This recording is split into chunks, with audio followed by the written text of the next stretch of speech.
I want you to know that there is nothing wrong with you if you find yourself stuck in cycles of binge eating. It is so common to feel shame, feel like there must be something wrong with you, that everybody else has got it figured out. And then on top of that, you find yourself binge eating even when you're full and you get even more frustrated. It's super common to feel like, well, it must be your fault. It must be something that you're doing wrong. And that's reinforced by the culture that we exist in.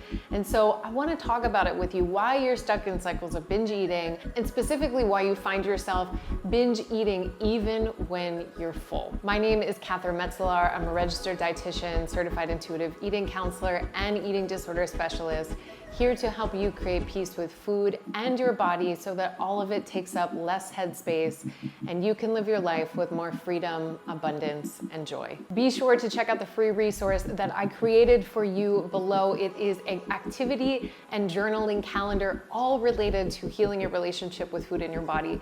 I believe that we need a lot of different support and help when we're healing our relationship with food in our body, and this will walk you through every single month of the year, asking you questions, prompting you to do activities, all in support of helping you to heal. We definitely want to take a listen to this. Binge eating is defined as the experience of eating a large quantity of food in a short amount of time to the point of physical discomfort and overriding any cues for fullness. And I bet as you listen to that definition, you are checking off all of the boxes. And I know that if you are in a place where you find yourself continuously binge eating, you're wondering why this is happening. And from my perspective as a dietitian, I have to talk to you about the food piece, and we have to start with what's going on with food. Now, are there other contributors to the binge eating experience? Could you, for example, be binge eating when you feel stressed out or anxious or fearful? Absolutely. And it's really difficult to suss out which one is it. What are the drivers separate from food?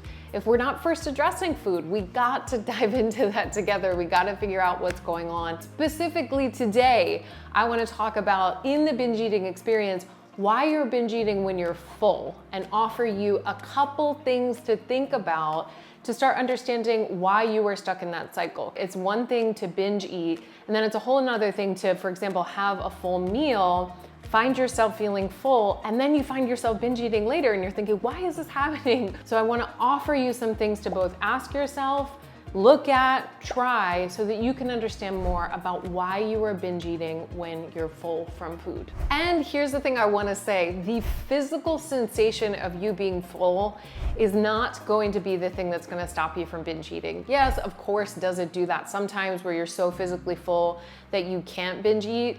But I think a lot of times there are a lot of dieting tricks or things that we're told in diet culture to fill ourselves up to prevent ourselves from binge eating.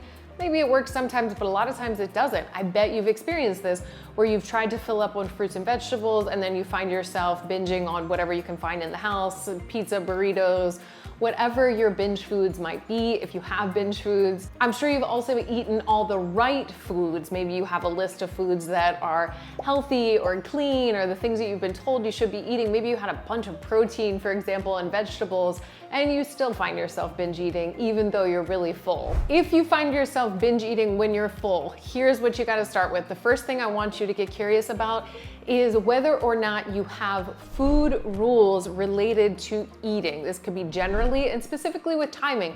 Think about dinner time. Do you tell yourself that you can only eat up until 7 o'clock and after that the kitchen is closed? Do you have rules during the day around timing or quantity of things? Pay extra attention to the food rules that you have.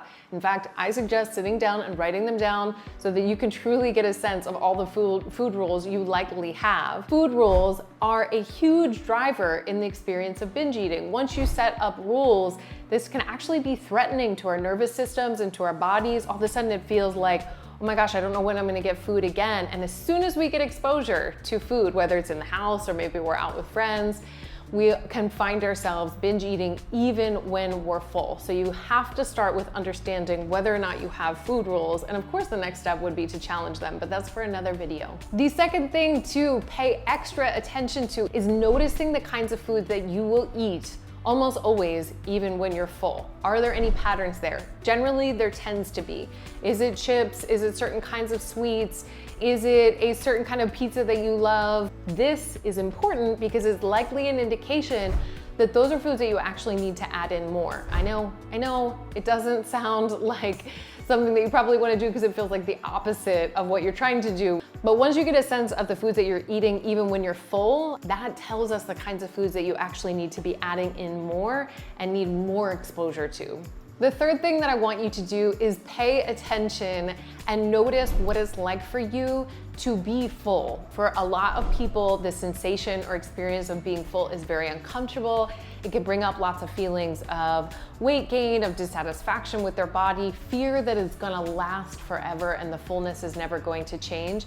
And the discomfort, interestingly, around fullness can actually lead to a binge. It's so fascinating.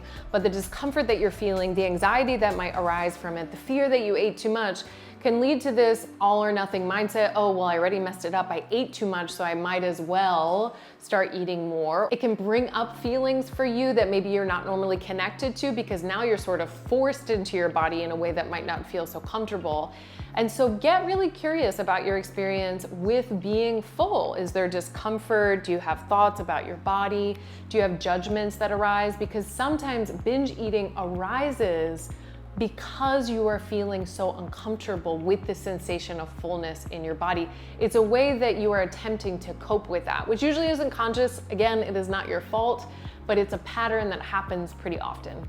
Number 4 is pay attention to the kinds of foods that you are filling yourself up on and then end up binge eating. So before I had you notice the foods that you're binge eating even when you're full. Now we're switching that, and I want you to think about what are the foods that you're actually eating generally. A lot of times I see when people are experiencing binge eating even when they're full, what's happening is that they're filling up on foods that may be super voluminous, that take up space, but aren't actually satisfying, and or it might not be enough food. For example, fruits and vegetables, common one, or whole grains, they take up a lot of space, but they don't give you enough energy to be able to meet your body's needs. So oftentimes we end up binging. Same goes for carbohydrates. If you're restricting your carbohydrate intake and you're filling up, for example, on proteins and fruits and vegetables, then you might likely find yourself binge eating. You find yourself going to the cabinet or going to the refrigerator. That's because you haven't actually gotten your nutritional needs met and you haven't gotten enough likely of a certain food group. And lastly, I want you to pay attention to where you're eating and how you're eating. Now, if you're not addressing all the other pieces, if you're not getting enough food, if you're still restricting your food intake, this last one's gonna be a little less applicable, and it's important, which is if you are not connected to the food experience, if you're distracted by your phone, if you're on your television, if something's blasting in the background, if you're trying to do your emails while you're working, this is a very common contributor to continuing to eat and or binge eat even after you're full. It's really important, and I really want to emphasize this, in understanding what's happening for you and generally when we're trying to work on and address binge eating, that we slow things way down. We have to understand what is going on in your life. What happens from the moment that you wake up until the moment that you go to bed, and all of that matters. What have you eaten during the day? What have your snacks been like? What are your stress levels like? What's your contentness in the work that you do and in your life? And more specifically, what happens from the moment that you start eating all the way to the moment that you stop binge eating, right? So maybe it's you have your meal and then you have a little break and then you find yourself snacking and then you can't stop, and then before you know it, oh, it's been like 4 or 5 hours and you've eaten a ton and you feel really uncomfortable. Or is it that you skip your meal and then you think, oh, I'm not really hungry, I'm just gonna have a little snack, and then that snack turns into something else, right? Or is it that you're planning your binges because you come home from a day and you're really stressed out and you think, oh, I'm gonna give myself permission to have all the foods that I want and that feels great. You have to get really curious about what is happening for you, specifically how connected or not you are to the food that you're eating, how connected or not you are to the eating experience itself. where you're eating, and how much distraction is going on. This is really a mindful practice, and I really hate to use the word mindful because I think diet culture has really usurped it and taken it to be like this way that you're supposed to use it to lose weight or control your body shape and size. When really with mindfulness, we're really just talking about inviting a presence into the here and now so that you and I can understand more about what is going on for you. Without this, you are gonna stay stuck in cycles of binge eating, feeling like there's something wrong with you. And I'm gonna say it till the end of time, there is really, and I know this as a clinician that specializes in eating disorders, there is absolutely nothing wrong with you if you are stuck in cycles of binge eating. In summary, we've talked about the binge eating experience, what binge eating is, why we have to address food first, and some of the reasons why binge eating happens. And then I've given you 5 different things to do, think about, consider as it relates to why you specifically are binge eating when you're full. All of this to say, it is a common experience to find yourself binge eating when you're full from food. This is certainly not something that you alone are experiencing, even though I bet it feels that way sometimes, because there's a lot of shame around the binge eating experience, and a lot of people that I have worked with over time, and I most certainly was in this boat too, didn't feel like sharing that with other people. I was afraid they were gonna judge me. I was afraid of what they were gonna think about me. And I know that all the wonderful humans that I've worked with over time feel very similarly, that they're the ones that are lacking control and everybody else has got it figured out, and that is just not true. And I can promise you there is a way to heal your relationship with food over time and decrease binge eating, if not eliminate it entirely. But it requires that you get extra curious about your own lived experience, get support whenever possible, which I know is not always accessible, and ask yourself some of those questions that I proposed as a way to begin to explore on your own. As I always say, it's helpful to have lots of different resources from many different places as you are in recovery from disordered eating and or working on healing your relationship to food and your body. Be sure to check out that free resource that I mentioned below, a journaling and an activity calendar, all there to support you in healing your relationship with food and your body. If you like this video, I always appreciate a like below, and I will see you back here soon.